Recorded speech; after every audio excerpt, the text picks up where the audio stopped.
So I hope I can hope we got both of us in the scene here. Yeah, so, hard to tell. So let's start off with Bobby, just introducing yourself here real quick. All right, I'm Bobby with Asheville Vehicle Outfitters. I run the shop here at AVO, and Eric and I started the business 2 years ago now. Yeah, and Yeah. you came from Toyota. You were a master mechanic, I think. With them. Correct. Yeah, I was a master technician at Toyota. This is the guy that I trust with my truck. Yeah. Alrighty. So Bobby, this is the second time that I've been here. It is. And you've done a lot of upgrades that I'm really excited about. Uh-huh. And so let's talk about those. All right, well, first off, let's go to the front of the vehicle. Most notably here, we added the snorkel, the Safari Snorkel. Of course, we cut a hole in the fender, plumbed that in correctly, and attached it to the vehicle. That looks so awesome. Exactly how it's supposed to be. The next big upgrade we did were the power brakes. You can see them through the wheel right there. That is a huge upgrade for the drivability of the vehicle, especially with the weight. And what's the brand on it? That is PowerBrake is the brand. They're out of South Africa also. They actually supply all of the brakes for like the Dakar Rally, and on the vehicle side of things. They're huge in the off-road racing world, especially. So they're front and back? Just front. Just front. Just front. Okay. Brand new rotors, brand new calipers, brand new steel braided lines. So Sweet. Yeah, awesome. The truck's going to stop much better. It's probably going to take you, we've driven it a little bit just to kind of check it, but it's about 200 miles. You're going to really notice that they bed in and that they really start doing their job. Awesome. Yeah, you're going to notice within the next 200 miles, it's going to get progressively better, and then it should level off right there at about the 200 mile mark. Well, with all the weight that I carry on the truck and everything that's been added, this is going to be a great safety. Yeah, that's huge. So. Eric actually pulled a car with his truck not too long ago, and the brakes weren't working on the trailer, and it wasn't a factor because of the power brakes. One thing that we can't really show you here is we added the Long Range America fuel tank, which I think on this truck adds what, 14 gallons extra of fuel, something in that range. I think it's a 35 gallon. The original was 21. Yeah, right around 21 or 26. I can't remember. Yeah. So it's significantly larger. Eric was telling me this thing is like hardened steel. That it'll take rocks. Oh, the tank? Yeah. It doesn't require skid plate. I mean, it's the real deal. It's a steel fabricated custom tank. I mean, it's made to take a beating, and it will. Yeah. Not that probably nothing's gonna hit it, but if it does, you'll be fine. You'll be fine. No worries at all. And it just fit where the original one did? Yeah. Yeah. It takes a little bit of they send us some custom brackets, custom hoses. You have to modify one of the brackets they send you to make the tank fit exactly how it's supposed to. But yes, it fits in the factory location. It works with the factory emissions components that are attached to the tank, and you might be able to get a shot of it there. Yeah, I don't know. I think that, just try it on the other plug side. it under there. On the other side, you might be able, if you shoot. Actually, yeah, if you come right here, you can see it. It's nice and new and shiny still. Oh yeah. See it? Yeah. And this one actually has a drain in it. So in the event that you ever get bad fuel in it, or if you accidentally were to fill the truck up with diesel fuel or something crazy like that, you can drain it. You don't have to pull this tank to drain it. Awesome. Which is a big deal if you've ever had to pull a gas tank out. Yeah. That's no fun. So I think as far as the upgrades, that's all we did. We did address a few issues that you had. Probably the biggest one, your third brake light leak. Yeah, that was such a pain. I was getting water in the back area right back here. I'm actually surprised that much water was getting under here. Yeah. I mean, honestly. I went through some torrential rainstorms up there and down there in Florida. So. Oh, well, yeah, that makes sense. So what we did is we removed the cab and the bed and all that, and we actually took it to the Toyota dealership, and we let them reseal that third brake light. There's a specific procedure Toyota wants done to do that with specific parts, so we let them handle it. Okay. Because they order it, the way they order their parts, it's in batches of like, they order enough to do 5 trucks. So I couldn't get just a little bit here to do 1 truck. So we sent it all over there, and those guys took care of us and got all that done. And I was getting leaks inside the camper itself So too. while we had the camper off, we went ahead and resealed this frontal area in here, and we took some time to seal the beds. The beds oftentimes leak right here in this corner. It's really hard to seal these beds, honestly. Truck beds were never meant to be watertight. So we took some time and we sealed this up as best we could, and then again we sealed in here, and then we water checked the camper with it off, actually, to make sure that it was good. And so far so good. We water checked this for you up here, where it looks like these rivets, you asked us to check those. That looks good. All that looks good. Yeah, and that was because, I don't know, even on the camera here we can see there's a slight indent in the corner there. Little shot. That's where I hit my garage door in Illinois. It happens. It happens. No big deal. Yeah, it was like $600 worth of damage to the house. Yeah. Oh, it looks like it didn't do a whole lot to the camper. No, other than it started leaking because of the rivets, Yeah. Well, it looks like all that's sealed up good. Yeah, I used something that was specifically advertised on Amazon for RVs and stuff. Yeah. Well, that's a lot of what we use on this is RV stuff. Yeah, Sikaflex or Yeah, Sikaflex. Sometimes we'll use some 3M products and things of that nature. But yeah. Let's see. So also, while we had the camper off, your fan wasn't working for the heater. We actually just rewired that.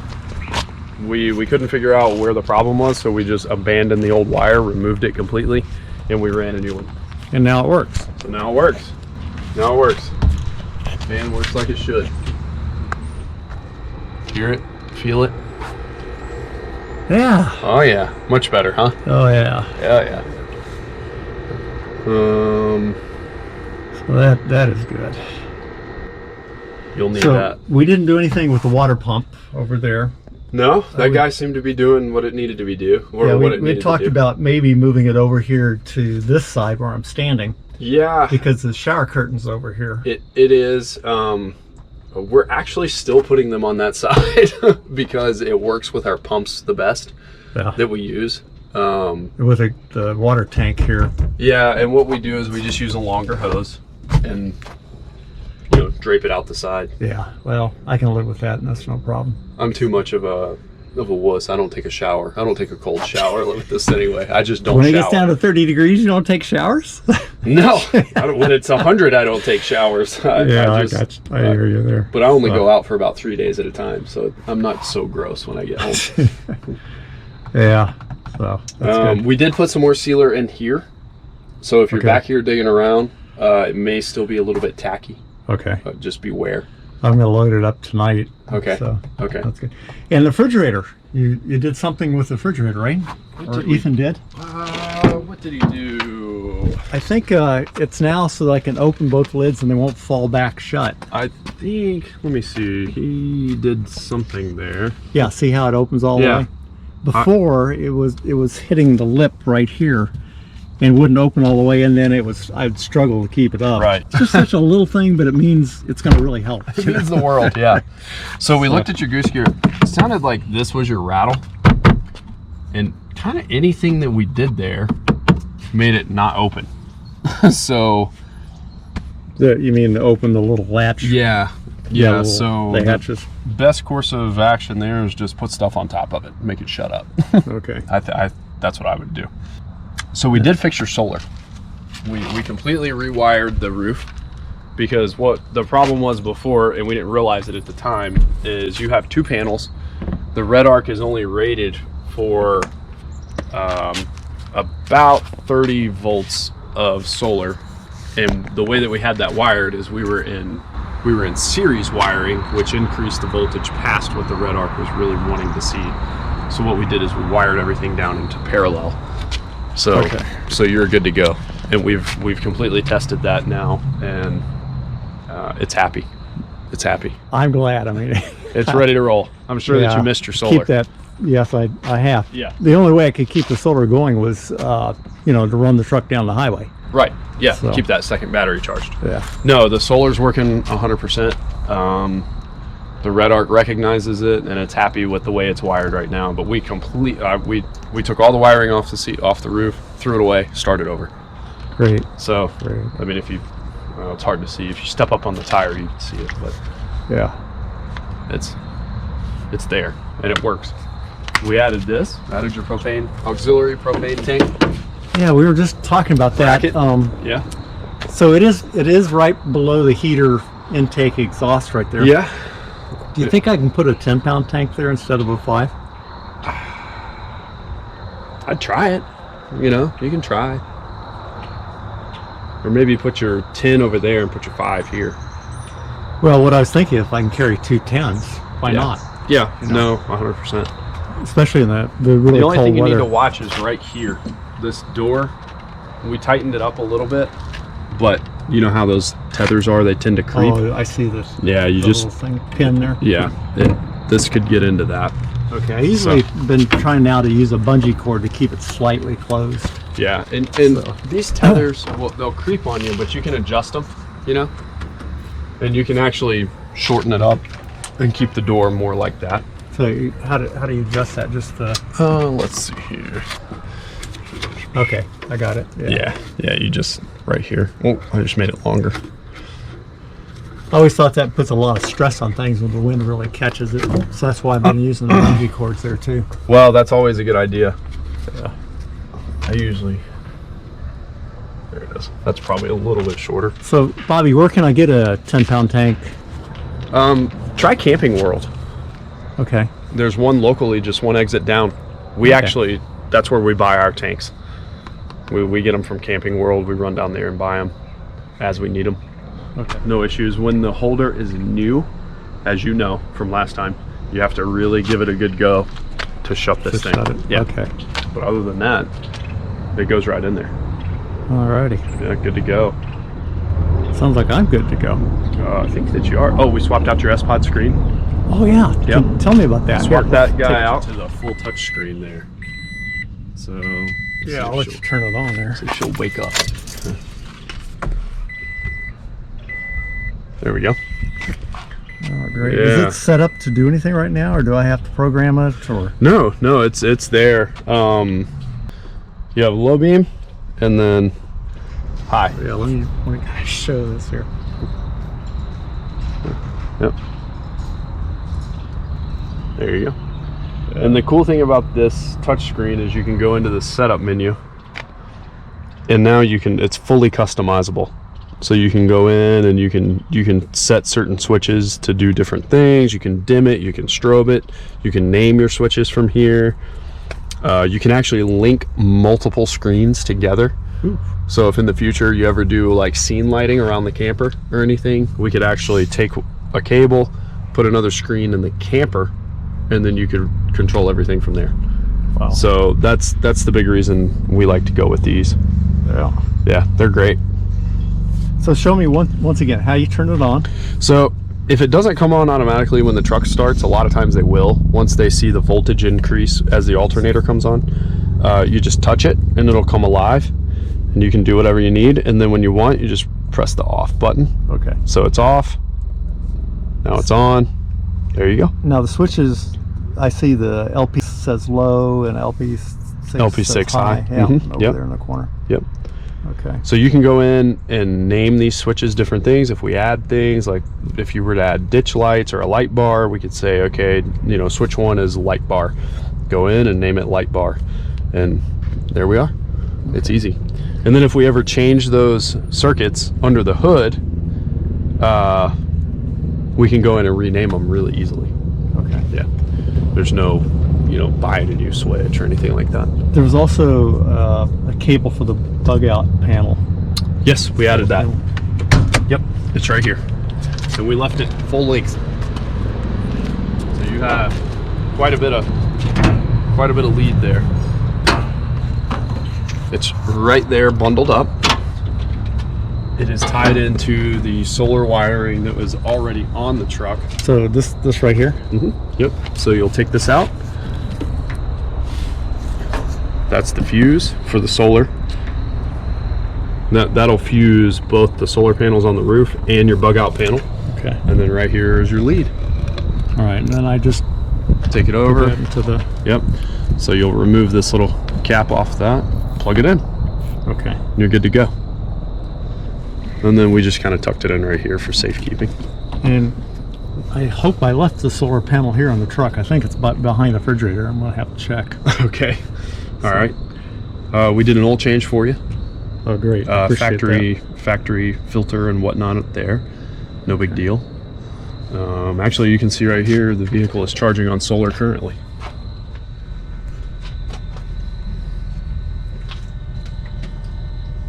Yeah, and they're not flashing. That is great. Isn't it? Yeah, it's fresh, huh? That over there is my secondary battery. It's being charged by the solar panels, right? Yep. Yes, sir. So, and we checked it earlier. It was about 13 volts. Right there. So that fuse is for your inverter, actually. Oh, really? Okay. Yep, that's the inverter fuse. This fuse right here is from the RedArc. So if this fuse ever blows, the charging from the RedArc won't happen because it's running through this fuse. These are your fridge plugs and whatnot. Okay.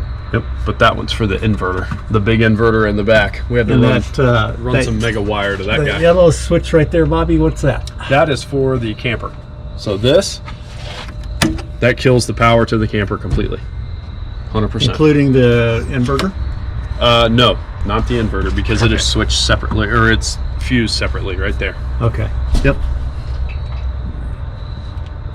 Any scenarios you can think of where I'd want to kill the power to the camper? Well, like when we removed it, we killed the power. It was really easy. We came right up here, we turned our circuit breaker off, and now we can work back here and not worry about anything. Okay. No power. It's like killing a breaker in your house. Yeah. You know, if you're going to work in the kitchen, you go kill the kitchen breaker, and now you don't have to worry about being electrocuted. Awesome. So good to go there. Well, I tell you, the last thing is I need to pay you. Yeah, I'll take you inside and let you talk to Josh about that. I still have stayed out of that side of the house, so lucky for me. Yeah. Well, thank you so much, Bobby, and I appreciate everything you've done. Hey, we were happy to see you again, man. We've been holding these parts, wondering when you were going to come back our way. Well, yeah, I appreciate that. Yeah. It's been a year, and I'm also going to come back next March or April to get that air conditioner. Oh, are you doing the Dometic 12 volt? Yes. Nice. I'm excited about that. That's a game changer. Yeah. I think that's going to be a big deal for us. That's awesome. Okay. Thanks again, Bobby. Absolutely. Thank you, Steve. All right, we do.